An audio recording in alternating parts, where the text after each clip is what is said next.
Hey everybody, Steve here again with another video. I've been talking a lot about cash flow lately. Been doing several videos about cash flow for your rental properties. And I think there's always a lot of big misconception about cash flow. And I've been doing a number of videos about that to try and explain what cash flow oftentimes really is compared to what a lot of teachings are that go on out there about cash flow. You know, anytime you hear stuff about rental properties, it's all you ever hear is about the cash flow. And I know this because that's how I started off. You know, when we first bought our first rental properties, it was all about cash flow. And so that was what we learned, and that was how we thought about it, and that was how we thought about it when we were buying rental properties.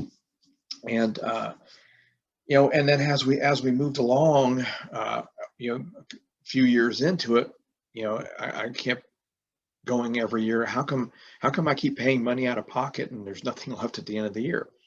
Oftentimes when we talk about cash flow, or when you hear talk about cash flow, the conversation goes something like, what is your cash flow every month? And you're making, 150, 200, 250, maybe even $300 cash flow every month.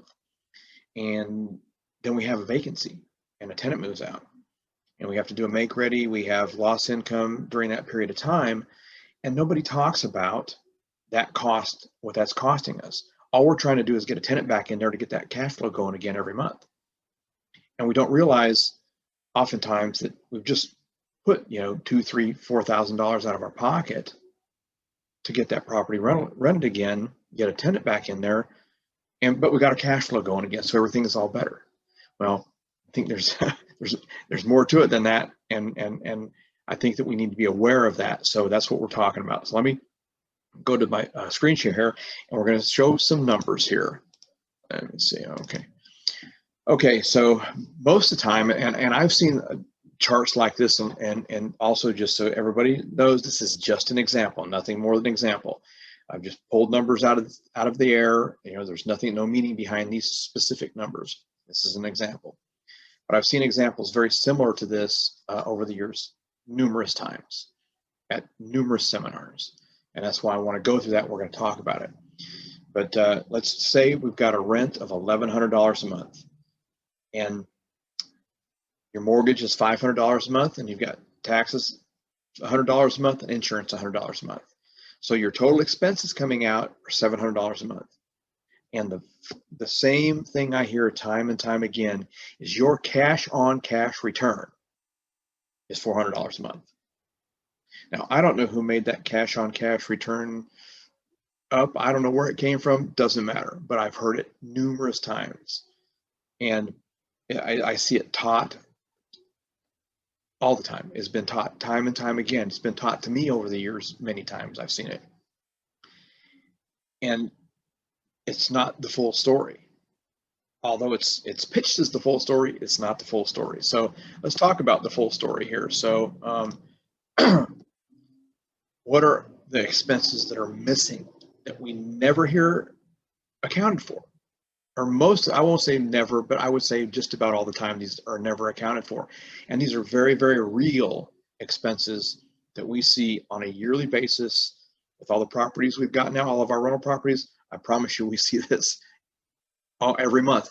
Not on every property, but there's properties that we see these things happening. So we've got vacancy. Vacancy is very real. Tenants move in, tenants move out. It's just part of having rental properties. That's part of the game. So when we have a tenant out, after we've done our make ready, we have to advertise this property. So are we advertising it on the MLS? Are we putting a bandit sign in, or a sign in the front yard? Maybe a bandit sign, you never know. There's a variety of different ways, but oftentimes we're going to have to pay some sort of a commission out of that. Then we have our repairs. There's basic repairs that happen all the time on rental properties. Tenants break things. Things wear out. It happens. We have to go out and make repairs. We've got maintenance. There's just sometimes general maintenance things that have to be done on our rental properties. Then sometimes we have capital improvements that we have to put money out for. We have evictions. Believe it or not, with rental properties, we have evictions. And hopefully it doesn't happen a ton, but it's going to happen. You know, if you've got a large number of rental properties, you're going to have evictions. But we're not accounting for these expenses. They don't happen all the time, but when they happen, they generally happen pretty big. Lost collections. We evict the tenant, or a tenant gives us 30-day move out and they leave. Now we've got lost collections for a month. We need to consider that. We need to look at that. And management. Now, if you're a small operation, you have 1 or 2, 3 rental properties and you're managing them yourself, that's fine. There's nothing wrong with that. But you need to account for the time it takes you to, enter into your books, going over to that property. There's a lot of different things, but we need to account something for that financially. And so these are oftentimes never talked about, especially when you're at the big, seminars, listening to the gurus. Nobody's going into these things. But when you start buying rental properties, this is going to be your reality. This is your reality right here. So let's look at some numbers a little differently now. We'll take that same $1,100 a month, $500 for the mortgage, $1,000 for taxes, $1,000 for insurance. Our monthly expense is $700. So we got that great cash on cash return of $400. But what we don't hear about is that other additional $300 a month that property is costing us. Hopefully it's only $300 a month. And that's going to go up and down. Some months it might be $500 or $600 in additional expenses. Some months it might only be $100 or $200 in additional expenses. It's a moving target. Every month it will be a moving target. But I will be willing to bet that most of the time that number is going to be much larger than it is smaller. So we're looking to hopefully have that net profit of $100, net profit of $100 at the end of the month.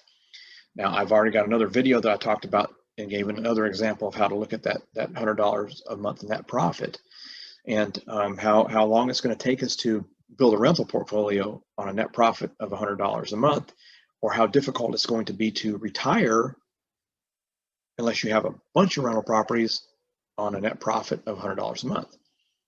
And if you do have that net profit of $100 a month, at the end of the year, we're going to have income tax we're going to have to pay on that. Potentially.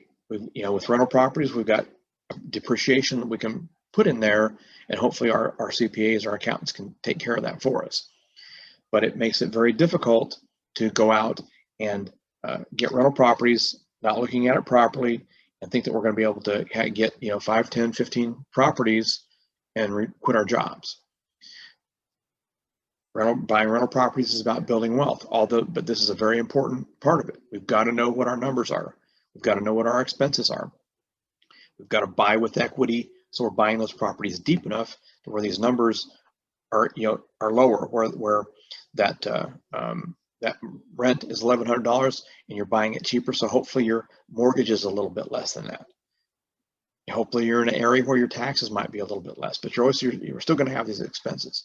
Insurance is going to be whatever it's going to be in your area, and it's going to vary from county to county, state to state, like all these things will. So here's just some numbers of how you really need to look at your cash flow, and don't think that there's not going to be additional money coming out of your pocket, because ask me, I've had rental properties for 16, 17, 18 years now, and the first 10, 12 years, just about every year, my rental properties cost me money out of my pocket due to all those expenses that we didn't talk about. Now, did I profit at the end of the day when I had them after a number of years and I sold them off? Because all those first properties I bought in the beginning, over time I got rid of them, and when I started learning how to buy differently. So I was able to profit from that. But if I at the same time, I didn't go back and add all those expenses year after year into whatever that profit was, my profit would have been much smaller had I done that. So just some things to think about. Buying rental properties is great. I encourage you to do it. I'm a big rental property person myself. Let's build some wealth by buying rental properties, by buying them with equity. The more equity you have in it, the better, lower you can get those properties, the more profitable they are at the end of the year. So hope this helps. Keep those numbers in mind. Keep the things that you don't see in mind. That's probably the most important thing here. And that's what I've got for you on this video. Hope this gives you some great insight to rental properties. Let me know.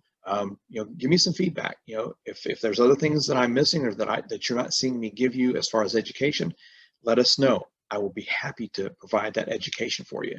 Remember, guys, all the videos I do it. I teach exactly what we do and how we do it. Hopefully this will give you some great information. Get your friends to come and watch our YouTube channel. Get us some likes. Join us, follow us, and I look very forward to the next videos down the road. Till then, have a great day.